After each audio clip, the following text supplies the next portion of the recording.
100 जूता खाएं और तमाशा घुस के देखे जाएं। मैं अरविंद सिंह गोप जी हों, राजा राजीव कुमार सिंह के बेटे राजा रितेश सिंह हों, माता प्रसाद पांडे हों, आपके अयोध्या से एक तेज नारायण पांडे जी, क्या आपकी आत्मा जिंदा है? मैं आप सबसे पूछना चाहता हूं। और मैं 27 में सभी सनातनियों से आह्वान करूंगा आपके चैनल के माध्यम से, जब भी समाजवादी या कांग्रेस के नेता या इंडी गठबंधन के नेता आपके दरवाजे आवें, उनको अगर जय श्री राम ना बोले, सनातन का कार्य ना करें, उनके पूर्व के कार्यों को देखते हुए उनको दरवाजों से भगाने का कार्य करें। हमको तो कहीं नहीं दिखाई पड़ा कि अरविंद सिंह गोप जी के कोई बयान आए हो, राजा रिंकू सिंह के कोई बयान आए हो, माता प्रसाद पांडे जी का कोई बयान आया हो, तेज नारायण पांडे जी का कोई बयान आया हो। ये सनातनियों के स्तंभ हैं और स्तंभ सिर्फ आज एक राजनीति के प्रपंच में एक अपने स्वार्थ के लिए ये अपने आत्मसम्मान को बेच चुके हैं। मैं तेज नारायण पांडे जी, अरविंद सिंह गोप जी, राजा रिंकू सिंह और माता प्रसाद पांडे जैसे अनेकों समाजवादी नेताओं से पूछना चाहता हूं, क्या आपका सम्मान है वहां? दलितों की बात की जाए तो गेस्ट हाउस कांड में आपने देखा होगा, आपको भी याद होगा और समस्त आपके व्यूअर्स को याद होगा कि दलित बेटी के साथ जिस तरह का कुकृत्य समाजवादी के शीर्ष के नेताओं ने, राष्ट्रीय अध्यक्षों ने किया था, वो क्या कब बर्दाश्त होगा? ऐसे संगठन क्षत्रिय समाज के आगरा पहुंचे, अन्य समाज के लोग भी आगरा पहुंचे राणा सांगा के मामले को लेकर कि लालजी सुमन जब तक जो है माफ़ी नहीं मांग लेते, अब तो ये भी ऐलान करते कि माफ़ी से काम नहीं चलने वाला है। जी हाँ, आज हमारे साथ इसी मुद्दे पर मैं बात करने के लिए हमारे साथ मौजूद हैं विश्व हिंदू महासंघ के प्रदेश उपाध्यक्ष रवि सिंह जी। इनसे बातचीत करेंगे क्योंकि विश्व हिंदू महासंघ की भी नज़रें लगातार इस पूरे मामले पर गड़ी थी। रवि जी, सबसे पहले आपका स्वागत है। बहुत बहुत धन्यवाद आपके सभी दर्शकों को, यूपीटीवी तक को। सवाल ये है कि जिस तरह से आप इस पूरे मामले को देख रहे हैं, राणा सांगा का मामला, एक मतलब अभी तक तो क्षत्रिय समाज ने कहा आगरा में किया, उन्होंने कहा मैं लखनऊ की तैयारी कर रहे हैं, कि इस पूरे मामले को कैसे आप देखते हैं? पहले तो देखिए, मैं कुछ पंक्तियों के साथ शुरू करूंगा। माँ तेरा वैभव अमर रहे, हम दिन चार रहें ना रहें। इस स्वप्न को जीने के लिए महाराणा सांगा ने अपने सरों का बलिदान दिया। हिंदवी स्वराज, आगरा हो, राजस्थान हो, जयपुर हो, मेवाड़ हो, मेवाड़ ने एक स्वप्न देखा कि हिंदवी स्वराज के तहत ये पूरा भारत सनातनियों का भारत हो, इसलिए मेवाड़ के रणबांकुरों ने अपना सर माँ भारती को समर्पित किया।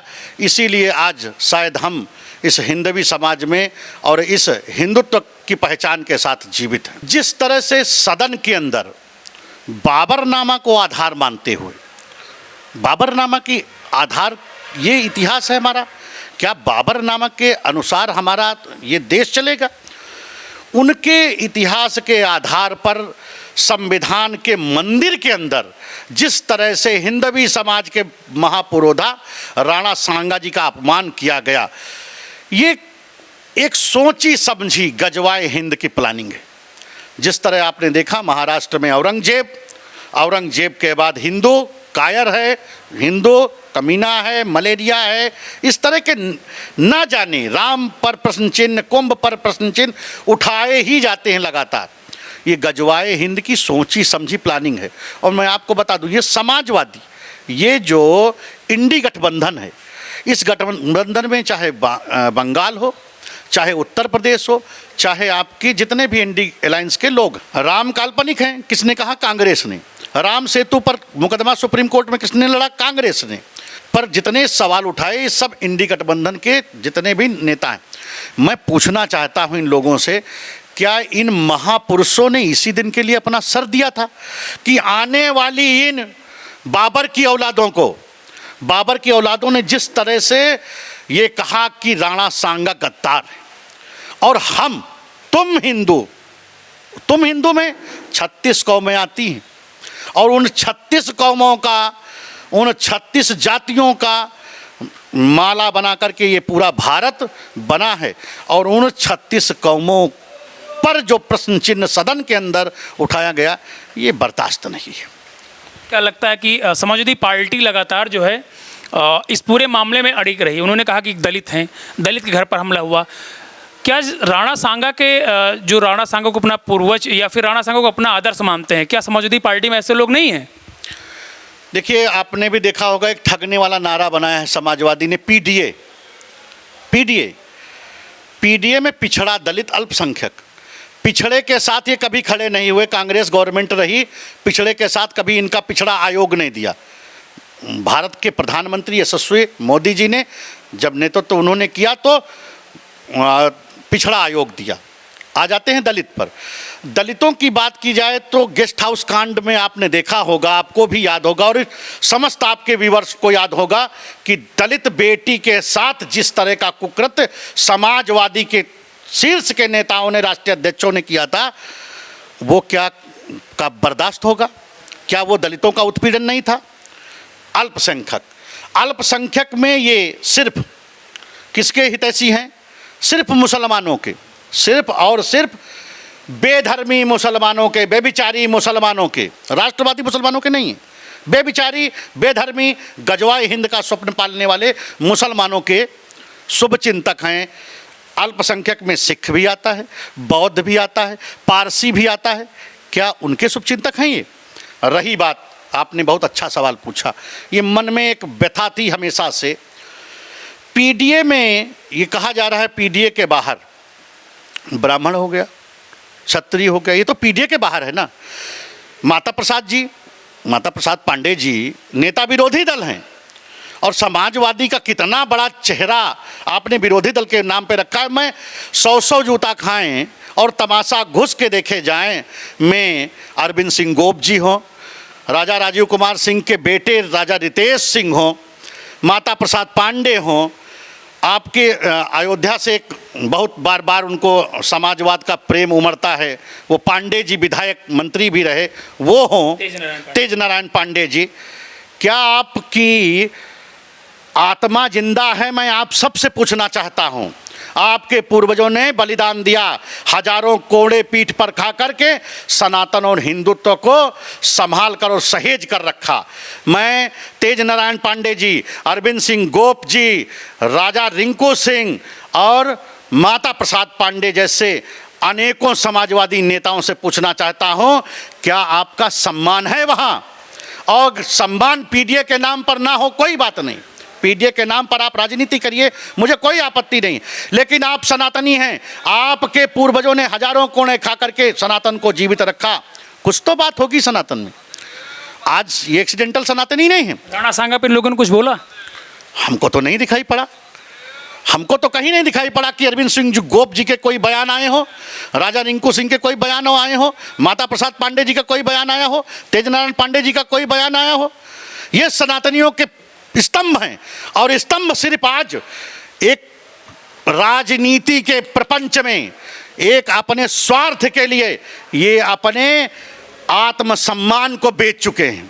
मैं आपके चैनल के माध्यम से हर सनातनी को आग्रह करता हूं कि जब ये पीडीए के बाहर के सनातनी नेता समाजवादी के मिले तो इनसे जरूर पूछिए कि आपकी आत्मा सोई हुई है, मर गई है या आपकी आत्मा सड़ गई है। आप पूरी तरह से क्यों नहीं सनातन को छोड़ करके नमाजवादियों के साथ चले जाते हो? समाजवाद में सिर्फ अब नमाजवाद बचा है, समाजवाद जैसा अब लोहिया का समाजवाद नहीं बचा।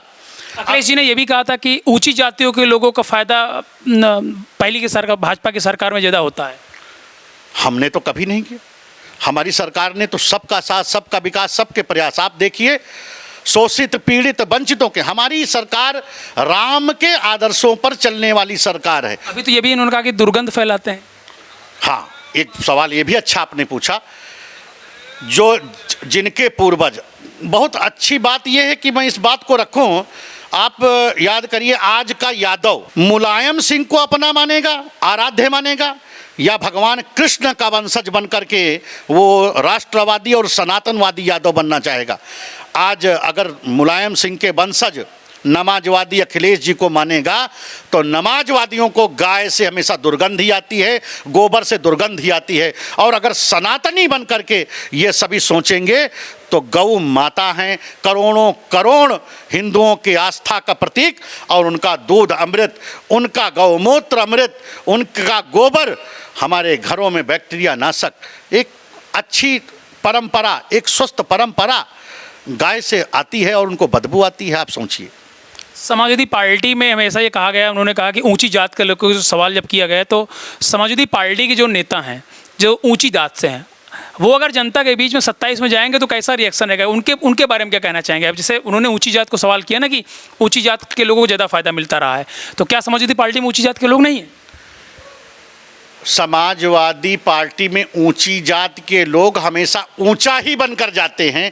इसका एक जीता जागता उदाहरण मैं आपके चैनल के माध्यम से, क्योंकि मैं विधानसभा दरियाबाद का रहने वाला व्यक्ति हूं और मैं कार्यकर्ता हूं, मैंने देखा चुनाव के दरमियान एक नेताजी चुनाव लड़ने आए, अरविंद सिंह गोप जी ऊंची जाति के बनकर आए थे। उन्होंने ब्राह्मणों के पैर छूना, क्षत्रियों के पैर छूना, दलितों को तो छोड़ दीजिए, पिछड़ों को छोड़ दीजिए, किसी के पैर छूना स्वीकार नहीं किया और ऊंची जात के बनकर नेता वो जो है चुनाव लड़ने आए। रही बात भारतीय जनता पार्टी के, आपको बताता हूं कल्चर का।